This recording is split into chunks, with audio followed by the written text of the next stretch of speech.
Important topic है class 11th में, sorry class 10th में, area, circle, sector and segment. पहले हम समझते हैं कि सर्किल क्या होता है। ये सर्किल है ना। इस सर्किल में हमें सिर्फ एक सेंटर की जानकारी है कि इसका सेंटर क्या होता है, ओ। सेंटर क्या होता है, और यहां से यहां तक इस डिस्टेंस को क्या कहा जाता है, रेडियस, आर। अगर ये डिस्टेंस कंप्लीटली ऐसे निकाल ली जाए, एक एंड से दूसरे एंड तक सेंटर से पास होते हुए अगर ये चली जाए, तो इसी को ही क्या बोल देते हैं, डायमीटर। क्या बोल देते हैं। लेकिन इसके अलावा अगर ये कहीं और से जाए, तब इसे क्या बोल देते हैं, कोण। सही। इस सर्किल की चीज और सिर्फ दो चीजें इंपॉर्टेंट है जो हमारे लिए जानने की जरूरत है। एक इसका एरिया जो कि होता है पाई आर स्क्वायर स्क्वायर यूनिट। ये स्क्वायर यूनिट उसी का होगा, तो रेडियस सेंटीमीटर में है तो सेंटीमीटर स्क्वायर, रेडियस मीटर में है तो मीटर स्क्वायर, रेडियस इंच में है तो इंच का स्क्वायर। और एक होता है सरकमफ्रेंस, वो होता है 2 पाई आर यूनिट। यूनिट मतलब सेंटीमीटर तो सेंटीमीटर, मीटर है तो मीटर, किलोमीटर है तो किलोमीटर। केवल ये दो फॉर्मूले हमें पता था। इसके अलावा एक लॉजिकली चीज है, नॉट अ फॉर्मूला, कि डायमीटर जो है वो ट्वाइस ऑफ रेडियस होता है। तो मैं ये बात ऐसे भी याद रख लेता हूं कि diameter is twice of R. यहां तक कोई डाउट है। कुछ बच्चे इसी चीज में कंफ्यूज होते हैं कि सर्किल का एरिया और सर्किल की सरकमफ्रेंस होती क्या है। जब कोई भी आप एक सर्किल बनाते हैं,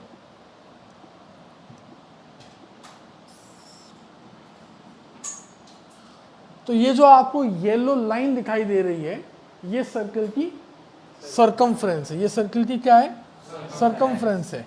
लेकिन जब आप इस पोर्शन की बात करते हैं, ये जहां मैंने ये सब कुछ फिल किया, ये सब क्या है, इसका एरिया। ये इसका क्या है, एरिया। तो ये डिफरेंस होता है एरिया और सरकमफ्रेंस में। यहां तक कोई डाउट है। यानी कि कोई भी चीज पार्ट ऑफ द बाउंड्री होगी, पार्ट ऑफ द बाउंड्री होगी, तो वो पार्ट ऑफ द सरकमफ्रेंस होगी। और वही चीज अगर अंदर का हिस्सा होगा तो वो पार्ट ऑफ द एरिया होगा। यहां तक कोई डाउट है। इसके बाद आते हैं हम सेक्टर पे। दूसरी चीज क्या है, सेक्टर। अगर मैं सेक्टर की बात करूं तो सेक्टर क्या होता है, जरा ध्यान से देखिए। इसी सर्किल के अंदर जब मैं दो रेडियस किसी एक पर्टिकुलर एंगल पे इंक्लाइन करता हूं एक दूसरे के साथ, तो ये जो येलो पोर्शन आपको दिखाई दे रहा है, ये भी सेक्टर है और ऊपर वाला भी सेक्टर है। ये वाला है माइनर और ये वाला है मेजर। सही है। तो ये सेक्टर की शेप होती है। आपने चंडीगढ़ सिटी का नाम सुना है? मैंने तो नहीं देखा, लेकिन ऐसा कहा जाता है कि चंडीगढ़ सिटी कुछ कुछ इस शेप में है और ऐसे सेक्टर्स बने हुए, ये। कोई भी प्लान्ड सिटी होती है, उसके चारों ओर एक रिंग रोड बनाई जाती है, जैसे आजकल हमारे एरिया के बाहर भी बनाई जा रही है। और जब वो प्लान की जाती है तो वहाँ इस तरह से कॉलोनी को बनाया जाता है, इस तरह से प्लॉटिंग की जाती है कि उसके चारों ओर इस तरह के सेक्टर्स बनते चले जाएं। तो कुल मिला के एक इस तरह की शेप होती है, एक हिस्सा हो गया सर्किल का। तो ये माइनर सेक्टर है और इसके ऊपर वाला क्या है, मेजर सेक्टर है। इस सेक्टर का अगर मुझे एरिया निकालना है तो ये सेक्टर देखो, ऐसा भी हो सकता था, ऐसा भी हो सकता था, ऐसा भी हो सकता था, ऐसा भी हो सकता था ना। तो ये सर्किल कम ज्यादा बड़ा छोटा जो हो रहा है वो इस थीटा की वजह से ही तो हो रहा है। तो यानी कि इस थीटा पे डिपेंड करते हैं।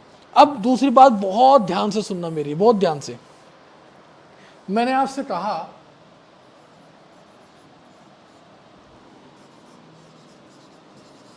कि area of minor sector, area of, क्योंकि मैंने एरिया की बात करी तो वो एरिया सर्किल का ही एक एरिया होगा, उसी का तो हिस्सा है ना। पर सर्किल का कौन सा एरिया जो किसने कवर किया, थीटा ने, और ये थीटा भी इस पूरे सर्किल के पॉइंट का एक छोटा सा हिस्सा ही तो है। यहां पे जो एंगल बनता है यहां से लेके यहां तक कंप्लीट एंगल, जो कंप्लीट एंगल बनता है वो कितना बनता है, इस 360 डिग्री में से छोटा सा एंगल क्या ले लिया, थीटा, छोटा सा एंगल क्या ले लिया। तो जो एरिया ऑफ माइनर सेक्टर होगा एक तो उसमें आएगा पाई आर स्क्वायर। क्यों आएगा, क्योंकि ये सर्किल का सेक्टर है। किसका सेक्टर है, सर्किल का वो एरिया जो कि किसने कवर किया, और थीटा भी एक हिस्सा है किसका, तो इसलिए एरिया ऑफ माइनर सेक्टर होता है पाई आर स्क्वायर थीटा अपॉन। ये तरीका हम लिख जरूर लेते हैं लेकिन स्टैंडर्ड तरीका ये नहीं है। इसका जो सही तरीका होना चाहिए लिखने का वो ऐसा होना चाहिए कि pi are square multiply by theta upon, सही है। अब ये दोनों सेक्टर का है, मान लीजिए ये थीटा है और मैं आपसे पूछूं एरिया ऑफ मेजर सेक्टर क्या होगा, और मैं आपसे कहूं कि मेजर सेक्टर जो है ये, इसका नाम दे दिया मैंने फाई, क्या नाम दे दिया, तो इसका एरिया क्या होगा, पाई आर स्क्वायर इंटू, होना तो ये चाहिए है ना। तो बिल्कुल सही फॉर्मूला है, कोई फॉर्मूले में कोई गलत नहीं है। सेक्टर का फॉर्मूला है पाई आर स्क्वायर इंटू जो भी उस सेक्टर के अंदर एंगल है, थीटा फाई जो भी है, अपॉन 360। अब लेकिन क्योंकि लिखने का स्टैंडर्ड तरीका मैंने थोड़ा सा आसान बनाने के लिए ऐसे लिख लिया, थोड़े पास को दिखा के, स्क्वायर यूनिट, एरिया है तो स्क्वायर यूनिट। अब यहां मैंने क्या कहा, मैंने ये कहा फाई और थीटा मिला के कितने, क्यों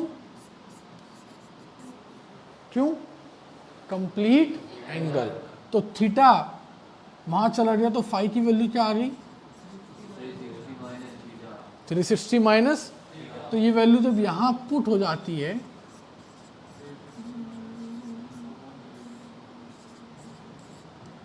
स्क्वायर, ये एरिया ऑफ माइनर सेक्टर और मेजर सेगमेंट आ जाते हैं। यहां तक कोई डाउट है, पक्का। अब मैं इनके बात करता हूं,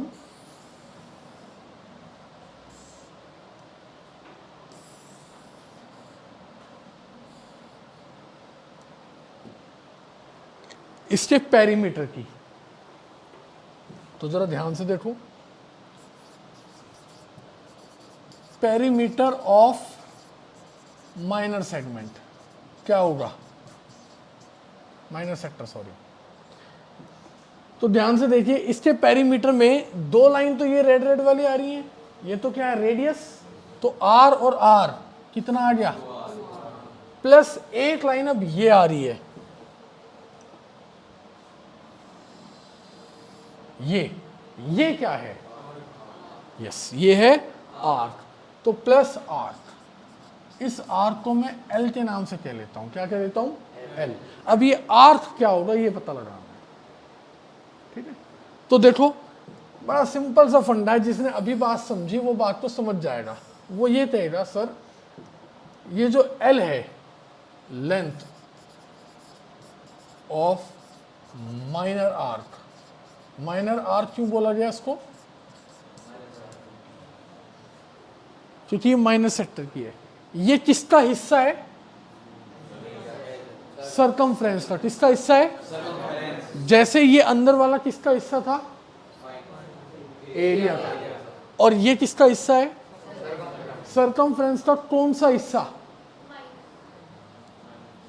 2 पाई आर का कौन सा हिस्सा जो कि किसने कवर किया, और जहां थीटा है नीचे क्या आ जाएगा, समझ में आया। yes, तो इसलिए लेंथ ऑफ माइनर आर्क का फॉर्मूला क्या है, 2 पाई आर थीटा अपॉन, और जब मैं यहां पे ये फॉर्मूला पता लगाना चाहूंगा तो यहां भी क्या आ जाएगा, 2 पाई आर थीटा अपॉन क्लियर है?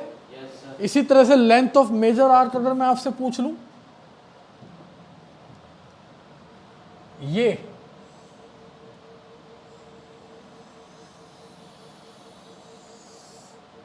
क्या होगा जरा बताओगे?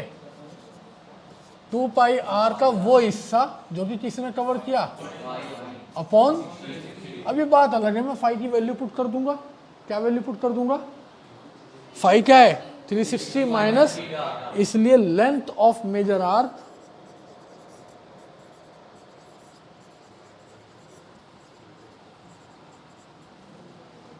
To pi R 360 minus theta upon,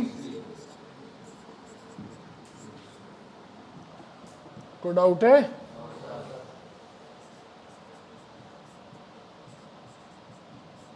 और इसी तरह इसका पेरीमीटर भी निकल सकता है। डन। अब आते हैं सेगमेंट पे।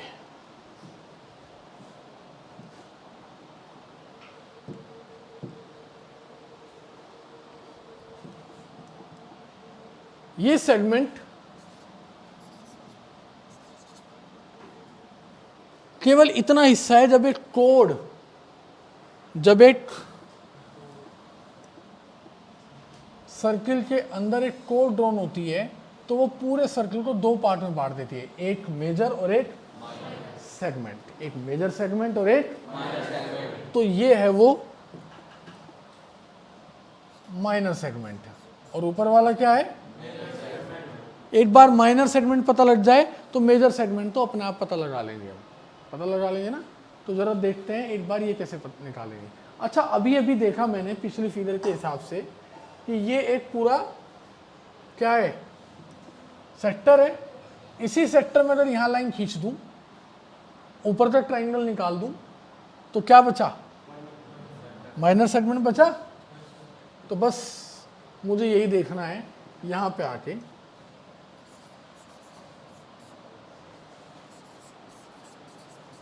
कि एरिया ऑफ माइनर सेगमेंट क्या होगा।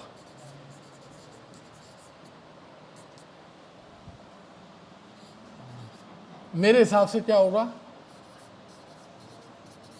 ये होगा area of minor sector minus area of triangle O A B, ऐसे ही है ना। एरिया ऑफ माइनर सेगमेंट अभी पढ़ा था, pi are square theta upon minus area of triangle O A B. जब एक आइसोसेलेस ट्राइंगल आपको गिवन हो, क्योंकि आपने ये नहीं पढ़ रखा, यही नया है इसके अंदर, जब एक आइसोसेलेस ट्राइंगल आपको गिवन हो और उसके बीच का अपर एंगल आपको गिवन हो थीटा, तो एरिया ऑफ ट्राइंगल का फॉर्मूला होता है half R square sine theta. ये आपको याद रखना है, एरिया ऑफ आइसोसेलेस ट्राइंगल का फॉर्मूला होता है हाफ आर स्क्वायर। ये कब होता है फॉर्मूला, जब ये साइड इस साइड के इक्वल दे रखी हो और ये बीच का एंगल दिया हो थीटा। मान लो ये साइड ए दे दी, ये ए दे दी, तो फॉर्मूला हो जाता है हाफ ए स्क्वायर साइन। यहां तक कोई डाउट है क्या?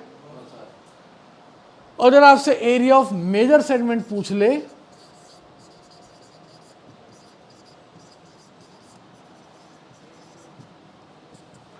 तो क्या करेंगे, area of circle minus area of minor segment. तो डाउट है? पक्का? इसी तरीके से ये क्वेश्चन इस बेस पे चलेंगे, फॉर्मूले पे। नया कॉन्सेप्ट है। अब देखते हैं, हमारे घर में वॉल क्लॉक्स होती थी, उसके अंदर 3 हैंड्स होते थे, एक आर हैंड, एक मिनट हैंड और एक सेकेंड हैंड। जब वो मिनट हैंड की बात करते हैं, हर एक 60 मिनट में वो दोबारा घूम के वहाँ आती है, और जो आर एंड है वो थोड़ी सी हिलती है, 1 से 2 पे आ जाएगी, 2 से 3 पे आ जाएगी, 3 से 4 पे आ जाएगी, है ना। तो जो हमारी मिनट हैंड है वो 360 डिग्री का एंगल कितनी मिनट्स में बनाती है? तो ये बनाती है 60 मिनट में 360 डिग्री। तो इसका मतलब हर मिनट में कितनी डिग्री का एंगल बनाया? इसी तरह आर एंड, आर एंड अगर 12 बज रहे हैं तो दोबारा से घूम के 12 कब बजेंगे? 24 घंटे बाद। तो यानी कि 12 आवर्स में 360 डिग्री। तो इसका मतलब क्या हुआ? 1 आवर में, ठीक है। और सेम सेंस में ये भी हर सेकंड में 6 डिग्री का एंगल बनाते हैं, ठीक है। अब आप एक बात ऐसे समझो कि ये एक वॉल क्लॉक है और फिलहाल इसमें 12 बज रहे हैं।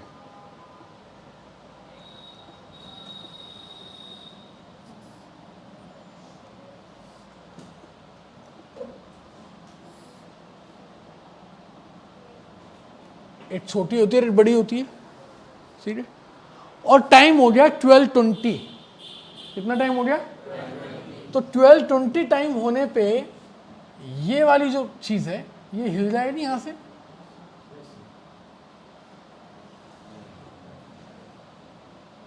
कैसे हिलेगी बताओगे?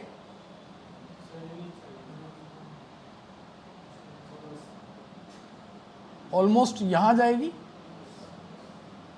आ जाएगी ना। और ये वाली भी हिल जाएगी या नहीं हिलेगी? लेकिन ये बहुत हल्की सी हिलेगी, बहुत हल्की सी। ऐसे ही होगा। अब मैं आपसे पूछ रहा हूं कि area swept by minute hands, मुझे बाद में निहार लेना, मैं तो यही हूं, ये जिंदगी में निहारने का मौका मिलेगा, ठीक है ना। इन्हीं बैठने वालों में से आईएएस भी बनते हैं, आईपीएस भी बनते हैं, अच्छे डॉक्टर भी बनते हैं। इन्हीं बैठने वालों में से मोमोज भी बेचते हैं। वो तुम देख लेना कौन से होंगे।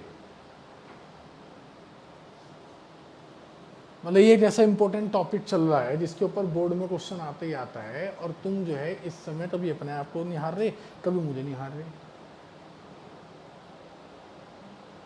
अपनी खूबसूरती का चर्चा लिखे रहे क्या पेपर में कि मेरे हाथ इतने सुंदर हैं, या मेरे बारे में लिखेगा कि मैं इतना बुरा हूं?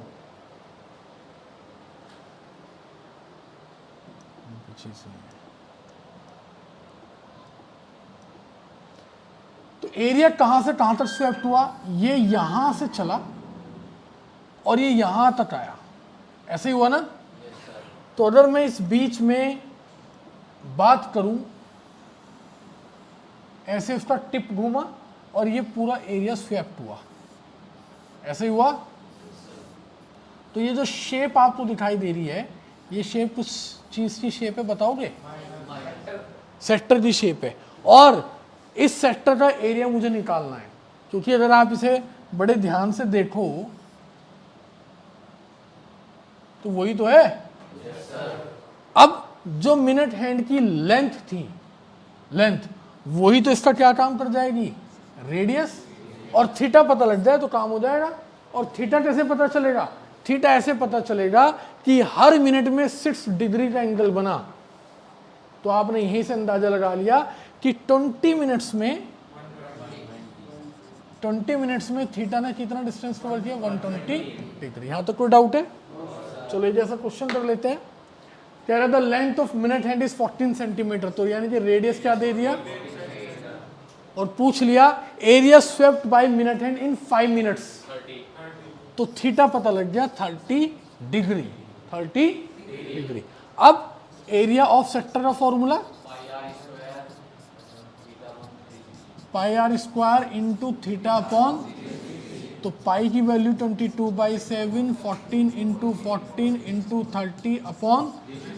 ध्यान रखना मैं हमेशा ऐसे लिखना पसंद करता हूं फॉर्मूले को, क्योंकि ये अलग है, ये इसका हिस्सा नहीं है। पाई आर स्क्वायर के अंदर मल्टीप्लाई होती है। 7 से ये 2 बार गया, 0 से 0 गई, 3 से ये 12 बार गया, 2 से ये 6 बार गया, 2 से ये 3 बार गया, ये 7 बार गया। वो तो शायद कहीं कुछ नहीं करता, मल्टीप्लाई करके डिवाइड कर लीजिए। कोई डाउट है? जो भी आंसर आएगा, क्योंकि ये सेंटीमीटर में दे रखा था, तो उसके आगे क्या लिखा जाएगा? सेंटीमीटर। अगला क्वेश्चन देखते हैं, सही इंपॉर्टेंट क्वेश्चन है। Find the area between the hands of clock when the time is 7:20। जब 7:20 हो रहे होंगे,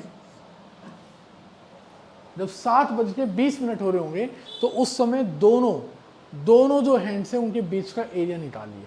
बड़े ध्यान से आप मेरी बात सुनना, बड़ा इंपॉर्टेंट क्वेश्चन है। यहाँ लिखे रहते हैं 12, यहाँ 3, 6, 9 और इसी से लगभग कुछ यहाँ पे मान लीजिए 7 लिखा होता है और यहाँ लिखा होता है 8। अच्छा 20 पे होने के लिए ये 4 पे होना चाहिए और ये 5 पे होना चाहिए। ये यहाँ पे 2 होता है, यहाँ पे 1 होता है, यहाँ 11 होता है और यहाँ पे 10 होता है। कुछ ऐसा ही होता है पिक्चर, है ना। 7:20 पे मेरी हैंड्स कहाँ होंगी, बस आप मुझे बताना और कहना कि सर ये सही है गलत है।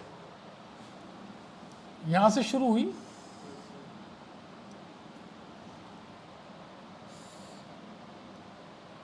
सही है या गलत है? सब बच्चे दे रहे हैं सही है, बस एक बच्चा कह रहा है गलत है। क्यों गलत है अनन्या? यस यस, 7:20 होने के प्रभाव से उस 20 मिनट्स की वजह से ये थोड़ी सी आगे हो जाएगी, तो लगभग ये मान के चलो यहां हो जाएगी। अब ऐसा मुझे एग्जैक्ट आइडिया लेने की तो जरूरत नहीं है, यह है नहीं, यहां तक कोई डाउट है? अब ये जो मिनट हैंड है, ये इसका ट्रेवल अगर मैं आपसे पूछूं कि ये कहां से कहां तक चली, तो मिनट हैंड चली भैया इतना, ठीक है। और हर मिनट में कितने डिग्री का एंगल बनाया? 6। तो 20 मिनट्स में कितने का बनाया? सही है। और जो आर एंड है, आर एंड, वो आर एंड चली यहां तक, चली क्या? तो इसने जो एंगल बनाया वो बनाया यहां से लेके यहां तक। अब आप कहोगे सर हर घंटे में 30 डिग्री का एंगल बना, तो 7 घंटे में 7 × 30 210 का बना, तो ये 210 होगा। अब कितने बच्चे मेरी बात से एग्री करते हैं बताइए, क्या 210 होगा? यस या नो? क्यों नहीं होगा? क्योंकि वो 7 घंटे से भी 20 मिनट, तो आर एंड की जर्नी 7 घंटे में तो 210 डिग्री सही है, लेकिन 20 मिनट और भी तो चली, तो इसका मतलब अभी आर एंड के बारे में कहना जल्दबाजी होगी। तो जरा अब देखते हैं, angle swept by minute hand, वो हमने एकदम पता लगा लिया, 20 minutes divide by 6 is equal to 120 degree. अब angle swept by R and, वो चलिए 7R 20 minute multiply by 30 degree, है ना। अब 7R 20 मिनट्स को कंप्लीटली आर में चेंज करना है, कैसे होगा? 20 upon multiply by 30 degree, 7 whole 1/3, 7 whole 1/3 into 10 degree का अंतर आ गया। तो यहां से लेके यहां तक ये हो गया 220 डिग्री। अब ये पूरा 220 है, उनमें से इतना कितना है? 120। तो क्या आप मुझे ये बता पाएंगे कि ये कितना है? यस। तो थीटा कितना आ गया? 100 डिग्री। सही है। इसमें रेडियस, अभी के लिए क्वेश्चन मैंने खुद से लिखा था, तो मैंने लेंथ ऑफ जो हैंड्स है वो नहीं दी यहाँ पे, तो उसकी हमें जरूरत नहीं है, मैंने तो केवल एंगल पूछा है, ये एरिया नहीं पूछना था मुझे।